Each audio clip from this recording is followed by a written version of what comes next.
Assalamualaikum warahmatullahi wabarakatuh.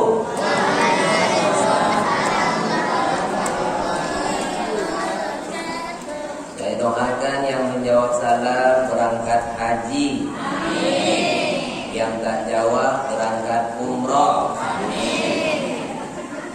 Alhamdulillahirabbil alamin. Wassalatu wassalamu ala asyrafil anbiya'i wal mursalin sayyidina wa nabiyina wa habibina wa syafi'ina wa zuhrina Muhammadin wa ala alihi wa sahbihi rasulillahi ajma'in. Asyhadu an la ilaha illallah wahdahu la syarika lah wa asyhadu anna Muhammadan abduhu wa rasuluh sallallahu alaihi wasallam la nabiyya ba'da. Subhanaka la ilma lana illa ma 'allamtana innaka antal alimul hakim. Rabbi shrah li sadri wa yassir li amri wahlul 'uqdatam min lisani yafqahu qawli. Yang saya hormati Bapak Pengurus Masjid Al-Mi'ad, bapak-bapak dan juga ibu-ibu, para orang tua kami, para tokoh masyarakat, alim ulama, para imam yang kita muliakan, mudah-mudahan senantiasa dalam lindungan Allah Subhanahu wa taala. Mari kita bersyukur dengan alhamdulillahirabbil alamin. Pada malam hari ini kita masih diberikan oleh Allah kesehatan, kita diberikan kesempatan untuk meningkatkan ibadah di malam hari di bulan suci Ramadan. Mudah-mudahan kita semua mendapatkan ampunan dari Allah Subhanahu wa taala. Berselawat buat Nabi Allah Muhammad sallallahu alaihi wasallam. Allahumma salli ala sayyidina Muhammad wa ala ali sayyidina Muhammad. Assalamu alayka ya Rasulullah. Mari kita mulai majelis ilmu ini dengan membaca bismillah. Bismillahirrahmanirrahim. Bapak Ibu orang tua kami yang dimuliakan Allah Subhanahu wa taala, judul santapan rohani Ramadan kita pada malam hari ini adalah pemimpin yang diridhoi oleh Allah. Di dalam Al-Quran surat An-Nisa Allah katakan ayat 59, A'udzu billahi minasyaitonir rajim. Bismillahirrahmanirrahim. Ya ayyuhalladzina amanu athi'ullah athi'ur rasul wa ulil amri minkum. Hai orang-orang yang beriman, taatilah Allah, taatilah Rasul dan pemimpin di antara kamu. Pemimpin yang diridhoi oleh Allah, pemimpin yang taat kepada Allah dan Rasulnya. Maka kalau kita ingin mencontoh pemimpin yang diridhoi oleh Allah, contohilah Rasulullah. Karena di dalam Al-Quran surat Al-Ahzab, bismillahirrahmanirrahim, laqad kana lakum fi rasulillahi uswatun hasanah. Sungguh terdapat pada diri Rasul itu contoh, suri tauladan yang baik untuk diikuti seorang kepala rumah. Maka kalau kita ingin melihat contoh-contoh pemimpin yang diridhoi oleh Allah, contohilah Rasulullah. Nabi itu seorang pemimpin yang adil. Dan nanti di hari kiamat tidak ada lagi naungan selain ada orang yang mendapatkan naungan dari Allah. Salah satunya Al-Imamul Adil, pemimpin yang adil, pemimpin yang menempatkan sesuatu pada tempatnya. Bapak Ibu orang tua kami yang dimuliakan Allah Subhanahu wa taala, pemimpin yang adil adalah pemimpin yang taat menjalankan aturan, apalagi aturan yang Allah perintahkan. Contohnya Rasulullah pemimpin yang adil, tidak pandang bulu kepada siapapun, maka keputusannya itu tidak dipilih-pilih. Kalau itu adalah salah, maka diputuskan hukuman. Siapa contohnya pemimpin yang adil? Ketika ada seorang perempuan namanya Fatimah. Fatimah ini orangnya orang, kalau dikatakan orang bangsawan, orang yang berpengaruh, Mungkin waktu itu pada zaman Arab Quraisy ini orang yang terkenal. Tetapi Fatimah ini dia mencuri. Maka dapat kabar berita dari Nabi, maka orang tersebut minta supaya hukumannya diringankan. Siapa yang paling dekat dengan Nabi waktu itu? Ada sahabatnya. Maka diminta, kamu kan dekat dengan Rasulullah? Iya. Bisakah kami minta tolong sampaikan kepada Rasulullah? Berita apa itu? Ini ada Fatimah, dia mencuri. Tapi kalau bisa hukumannya diringankan. Nanti kalau seandainya mencuri itu kan hukumannya potong tangan Bapak Ibu. Az-zariqu was-zariqatu faqta'u aydiyahuma. Laki-laki yang mencuri, perempuan yang mencuri, potonglah kedua belah tangannya sebagai azab balasan di dunia.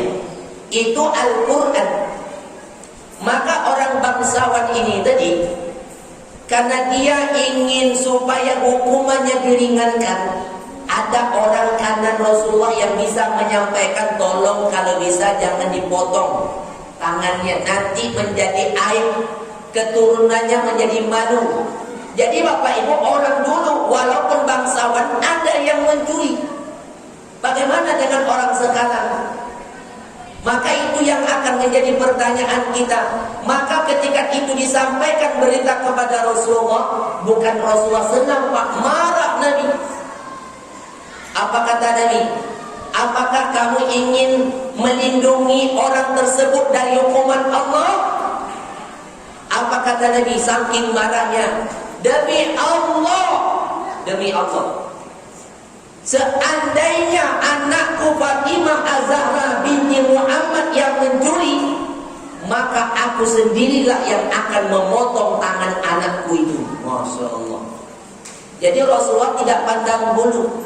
Siapa yang mencuri, hukumannya potong tangan, walaupun anaknya sendiri. Coba, kenapa? Karena aturan Allah yang dijalankan. Jadi kalau ingin mendapatkan ridho Allah, kalau ingin mendapatkan naungan Allah di padang mahsyar nanti, maka yang harus kita taat itu aturan siapa? Itu yang akan kita perbaiki Bapak Ibu orang tua kami yang dimuliakan Allah Subhanahu wa taala. Nah, kalaulah aturan ini terjadi, maka tidak ada orang yang berani mencuri. Tapi karena tidak ada efek jerahnya, oh enak-enak saja mencuri kan? Kalau di dalam hukum Islam, mencuri potong tangan itu Bapak Ibu yang Allah Subhanahu wa taala 1/4 dinar. Jadi kalau 1 dinar itu duit kita lebih kurang 2 jutaan. Jadi kalau 1/4-nya, 1/4 2 juta berapa?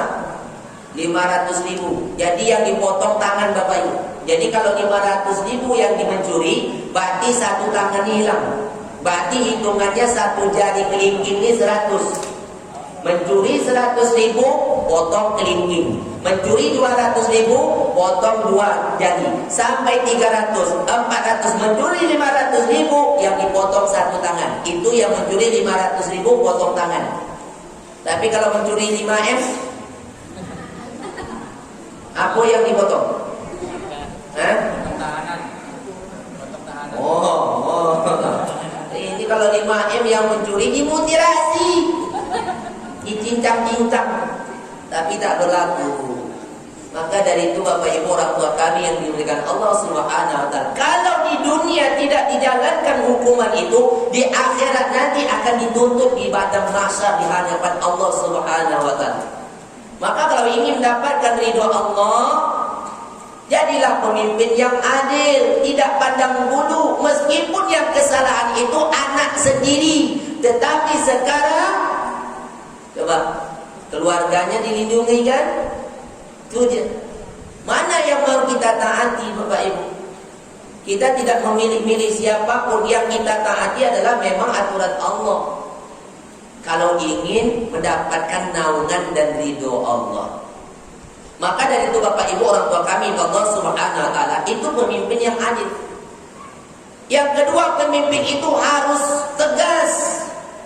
Siapa tegas? Ya Rasulullah juga. Ketika ada sahabatnya yang tidak solat berjamaah, asyahidul fulan, mana si fulan? Kenapa dia tidak datang?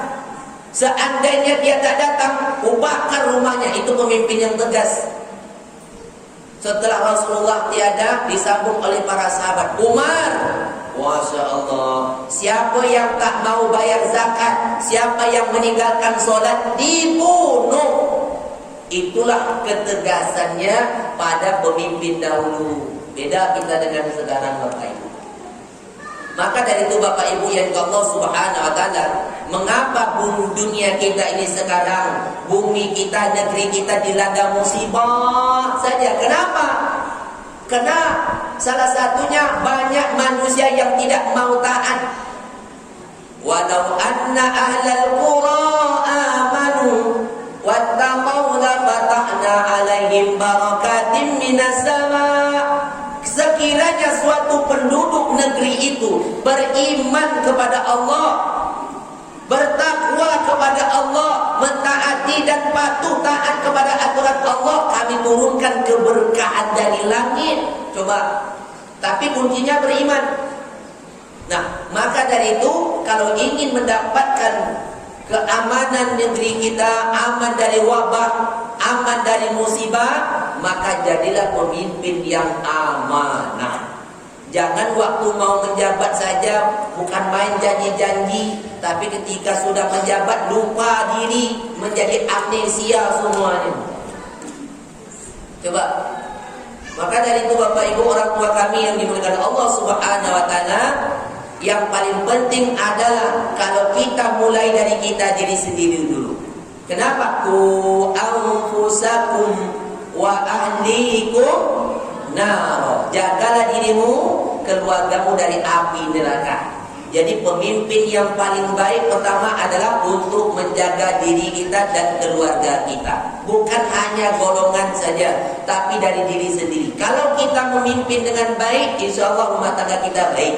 Tapi kalau kita sudah baik, bagaimana kalau kita memimpin negara ini dengan baik? Insya Allah akan mendapatkan doa-doa yang kita butuhkan. Doa orang yang banyak, doa yang baik. Itu pemimpin yang baik, kita doakan semoga baik. Itu yang diharapkan.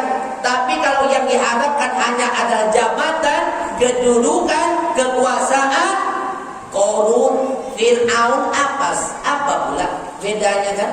Coba kita lihat pemimpin yang zalim, pemimpin yang kejam, membuat aturan semena-mena. Nah, itu dia. Aturan yang dilakukan adalah tumpul ke bawah, tajam ke balik ya. Anggap aja lah begitu.